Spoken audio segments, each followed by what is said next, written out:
All right, everybody, welcome back to another episode of the Discovering Multifamily podcast. I'm one of your hosts, Anthony Scandariato, here with Red Knight Properties.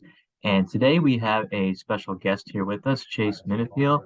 Really excited to have him today. He's a retired NFL athlete, and he's an entrepreneur. He's focused on the evolution of prop tech, at least recently, as it relates to housing operations, whether that's multifamily, student housing, et cetera, anything that has to do with some sort of residential housing component, at his company Easy Turn. So very excited to hear what he is working on there and how that can benefit, any of the multifamily owners, whether they're active investors or passive investors that are listening to the show. So really Yeah. excited to have you on, Chase. No, excited, Anthony. Appreciate you having me on here. Awesome. So talk to us about obviously you're pro athlete for a little Yeah. bit. Talk to us about how you got into real estate and the prop tech world. Yeah. So, my story is an interesting story. I never thought I would be in this space, to be honest with you. Um, I got done playing and I started a company a while ago called Helping Hands, about 8 years ago, 9 years ago. And I was in Lexington, Kentucky, and I was trying to figure out how to provide jobs for my friends and family. And I figured out I was going to do a move-in day, like help with move-in day. That's why I called hence the name Helping Hands. And we ended up being a turn company before the year's end at the University of Kentucky, helping them flip over their dorm units through paint, clean, carpet, and maintenance services. And in that space, I did that company for about 3 or 4 years.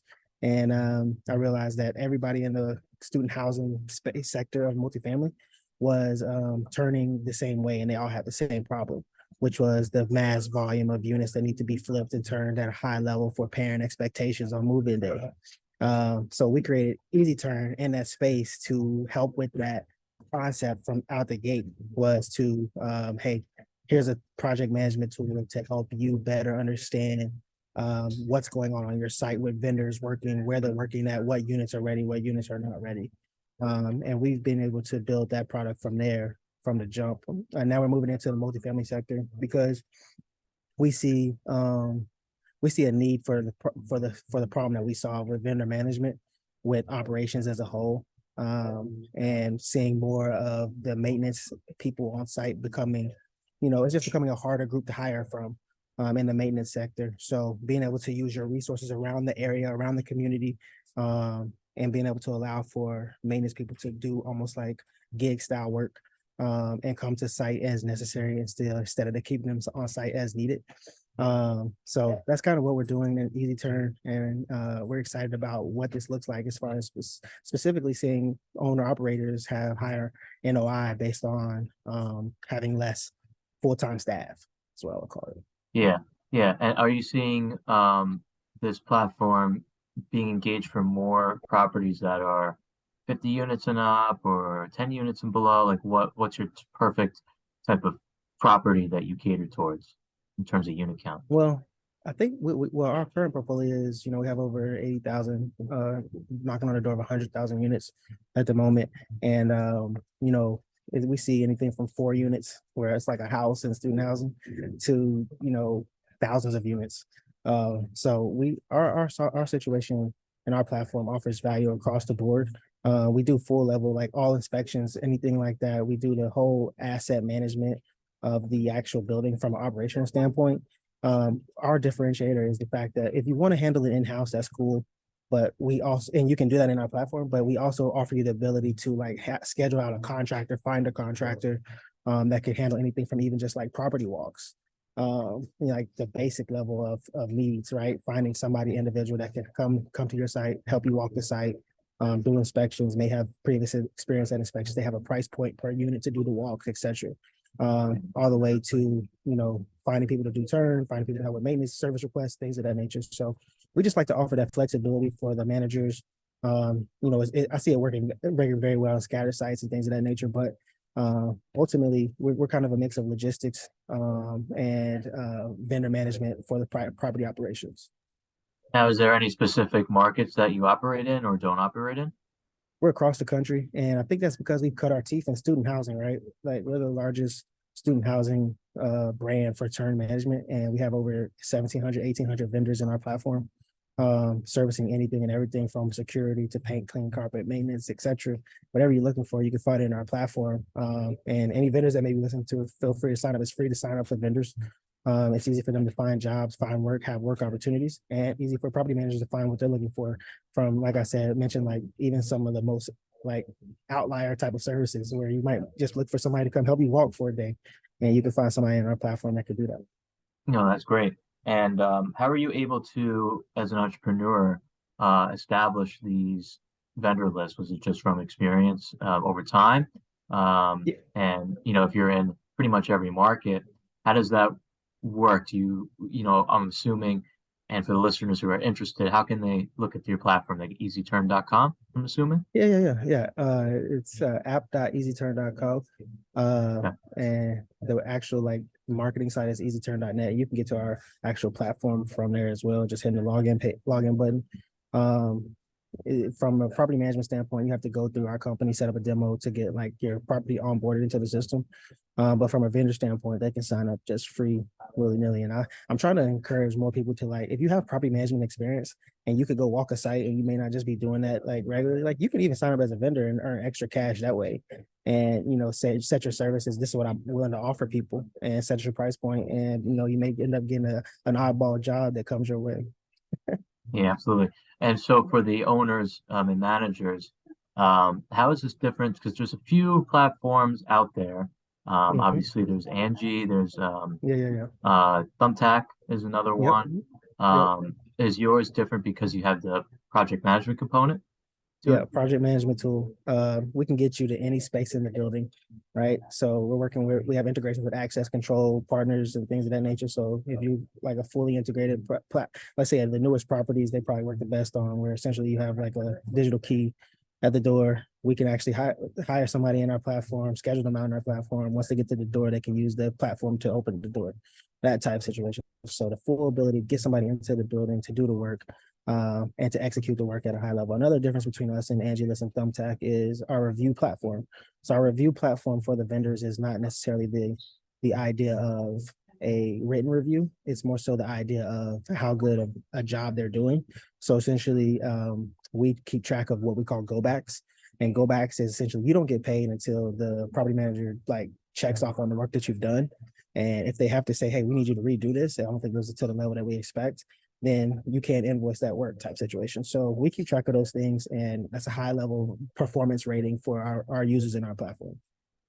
Right. And so how does it work as an owner and or a vendor in terms of the um, pricing model? Is it a subscription based or Yeah, project based? yeah. So subscription based, we do have a project based model, but it's month to month, right? Like we do a year agreement, some multi-year agreements for colleges and things of that nature. But for the most part, you can get into a contract and cancel within 30 days if necessary. It's by unit, it's a price per unit per month. So more traditional SaaS model for the operators. And then from the vendor side of things, we offer a subscription fee, which is free, starts out free. And then we do have a price point that comes up if you want to like be able to like be ranked higher on venture vendor lists and things of that nature, be more visible to the operators who are looking for services. And how do you integrate with any property management software, like Appfolio or Buildium or any of the latter? So, so we're not at Upfolio yet. We are at Entrada, which is obviously heavy student. And then we are in RailPage and working on a Yardi at the moment. So kind of the big three. We look forward to getting into the MRIs and the Appfolios as we go forward as well. All right, that's awesome. And so in terms of you mentioned that the vendors it's pretty much anybody who wants to post on your platform and their skill set Mm-hmm. essentially. um, do is there any markets or any situations where somebody's looking for a specific type of carpenter or a specific type of roofer, Yeah. um, and do they ever come across, oh well, I can't find, it's very hard for me to find a specific type of person. um, Yeah. does your platform try to solicit that niche type of person when the request comes in, or So, is it kind of, so yeah, go ahead. Yeah, so it's just a standing list at the moment that you can easily filter by location, by service provider. And then you can see their history of work, who they worked for, previous things like that in our system. If there's nothing in our system that kind of meets your criteria, then you can obviously we do some reach out for you if that's the necessary thing that we want to go through. But I would say most time you're going to see like high level. You're going to see the top users. We've been around for 5 years, 6 years, and the people that are doing good work across the country in the apartment space, specifically for high level services, not more so the like niche services type thing, but the high level services that you'll see on a regular basis, you'll see high quality experts in our system. Is there a like let's say I was looking for painters in Cincinnati, Ohio, let's just say. Yeah. Is there a bidding process or a price quote process? Or does it So just you go to can one painter and how does that So work? you can reach out to as many people as you want to individually. We don't like put it on a board and national and be like, hey, I'm looking for this, and then everybody just kind of floods your system. We leave it to, hey, you can filter our list for looking for what you specifically want. If you want find three people you want to get bids from, you hit the request bid button. It all goes to their direct thing, and then you get prices back. So we don't do any like just throw it onto the marketplace type situation. We may get into it in the future, but not now. Got it. Well, that's awesome. And kind of switching gears a little bit, I know we mentioned your experience as an NFL player.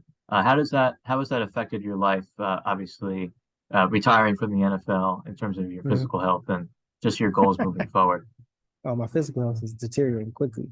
Uh, but it is, I wouldn't trade it for anything because at the end of the day, like I think I've built that skill set of character skill sets that has allowed for me to be able to handle adversity, be able to face challenges, and then also be willing to lead and teach people that are coming up on my team. So, I'm built for the startup environment, I would say, where somebody else may try to start something and it may be a little bit more difficult, but I'm used to difficult and I'm used to not being able to being on the short end of the stick or having to fight for your space, that type of thing. Like that's my MO. That's awesome. So how do you stay motivated without a coach breathing down your neck every day now? Or are you the coach now? Yeah, I'm the coach. So Yeah. I wish I could I don't have a problem with motivation, I think it's more so me having a goal out there is what keeps me motivated. And I don't if I get to the point where I don't have a goal, then I can see that being a problem. But when I have a goal out there, I'm pretty focused on getting up and trying to seeing how I can get closer to it.